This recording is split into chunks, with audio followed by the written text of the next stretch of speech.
If you're building a business in the Philippines, you already know the landscape is incredibly dynamic. But beneath the surface of every successful enterprise is a pretty complex web of tax regulations. In this explainer, we're going to transform that tangled web into a clear, strategic roadmap. We're demystifying Philippine business taxes, breaking down the exact entities, income tax rates, and most importantly, the critical differences between VAT and percentage tax, so you can optimize your bottom line. Let's get right into it.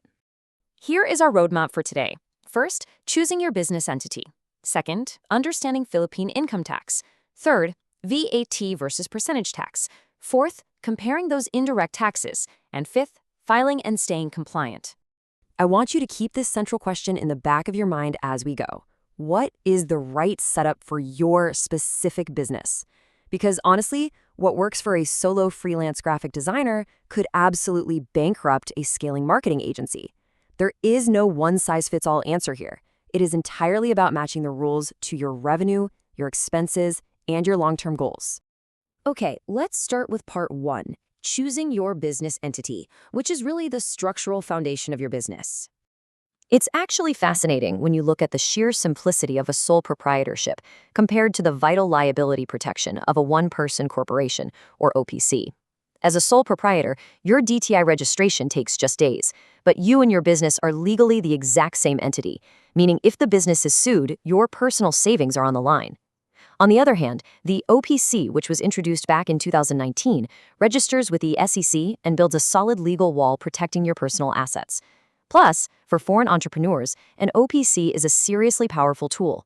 It allows for 100% foreign ownership, provided you meet certain capital requirements, completely bypassing the complex foreign ownership hurdles you'd face with a sole proprietorship. Moving on to part two, understanding Philippine income tax. We need to navigate standard rates, MSME benefits, and partnerships. All right, 25%. This is your baseline. It's the standard corporate income tax rate in the Philippines for most domestic and resident foreign corporations. Just a straightforward, direct tax on your net profits. But here is the really crucial point. Micro, small, and medium enterprises actually get a break. You only pay a 20% preferential rate if your net taxable income is under 5 million pesos and your total assets are below 100 million pesos. This is a massive incentive for growing businesses to retain their earnings and reinvest them into growth. You do need to watch out for this number, though. This is the minimum corporate income tax, or MCIT. Actually, think of it as a government safety net. It's a 2% tax on your gross income that automatically kicks in during your fourth taxable year of operations. You basically pay whichever is higher, your regular corporate income tax or this 2% MCIT. It ensures that all operational companies contribute something, even in years when they report very low net profits. Now, for those in professional services, say a firm of accountants or lawyers, a GPP, or General Professional Partnership, is a pretty unique setup.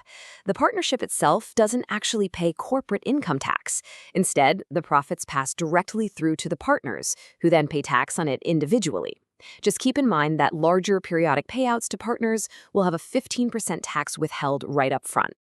Okay, part three, and honestly, this is the core focus of our explainer. VAT versus percentage tax. It's the primary indirect tax fork in the road. 3 million pesos. I want you to make this number your ultimate mental anchor. If your annual gross sales or receipts cross this 3 million peso threshold, the choice is made for you. You are legally required to register for VAT. Now, if you expect to stay under this threshold, you have a major strategic choice to make. So, how exactly does that work? In the Philippines, VAT is a 12% indirect tax. When you sell a product or service, you charge your customer an extra 12%. That is called your output VAT. But here's the magic of the VAT system. You don't just hand all that collected money straight to the government. Think of input VAT as the tax you've already paid on your own business shopping spree, your equipment, rent, supplies. You get to subtract that input VAT from the output VAT you collected, and you only remit the difference. It's a brilliant system, well, as long as you don't lose those receipts. But what if you are under the 3 million peso threshold? Well, you can opt for percentage tax. This is often just called being non-VAT. It is beautifully simple. You just pay a flat percentage on your gross sales. No complex input and output mechanics to track. But the trade-off is significant. Because you aren't in the VAT system, you absolutely cannot recover or deduct the 12% VAT you paid your suppliers for your business purchases. It simply becomes an added cost of doing business. So let's jump to part 4, comparing these indirect taxes. Let's see which regime actually makes strategic sense for different setups. When you map this out, it really proves the "it depends" rule we talked about earlier. Look at the solo freelancer here. They only make 1.5 million pesos and have very low expenses, maybe just a laptop and an internet connection. For them, a sole proprietorship using the special 8% flat rate on gross receipts is a huge win. It replaces both income and percentage taxes, keeping compliance incredibly cheap and easy. But now look at the growing agency. They're billing 8 million pesos and buying heavily into equipment, office rent, and software. They are far better off setting up an OPC for liability protection, and they must register for VAT. Because their expenses are so high, being able to claim those input VAT deductions is a massive financial advantage that perfectly offsets the 12% they have to charge their corporate clients. So, here is your practical decision roadmap for indirect taxes. Step 1, estimate your sales. Are you crossing that 3 million mark? Step 2, review your costs. Do your expenses actually have input VAT to claim? If your only expense is paying employee salaries, there's literally no VAT to deduct. Step 3, look at your clients. Large corporate B2B clients often demand VAT-registered suppliers so they can claim the input VAT for themselves. If you serve them, voluntarily registering for VAT early might just be your best competitive move. Let's wrap things up with part 5, filing and staying compliant, making it official with the BIR. Grounding our strategy in reality, you are going to become very, very familiar with this organization. The Bureau of Internal Revenue, or BIR, is the ultimate authority in the Philippines. They process your registration, set the filing rules, and strictly enforce the deadlines. Compliance here is not optional. Penalties and interest charges add up incredibly fast.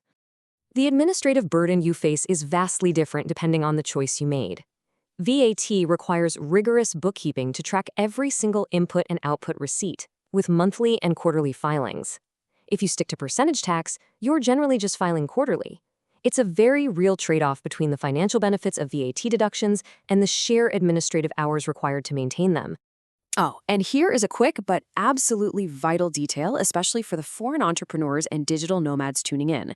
If you deal in foreign currencies, say paying offshore suppliers in US dollars or receiving euros from your clients, those exact exchange rates matter. All foreign transactions must be properly converted to Philippine pesos for your tax reporting. Getting this wrong directly impacts your reported taxable income, which means you could easily overpay or worse, underpay your corporate tax liability. To close out this explainer, the Philippine Tax Code essentially offers you a choice of 2 distinct paths. Do you want to optimize for incredible simplicity today with a sole proprietorship and percentage tax? Or are you willing to endure the heavier paperwork of an OBC and VAT to build a protected, scalable foundation for tomorrow? Predicting your growth is the ultimate key. So which path on this tax roadmap is truly yours?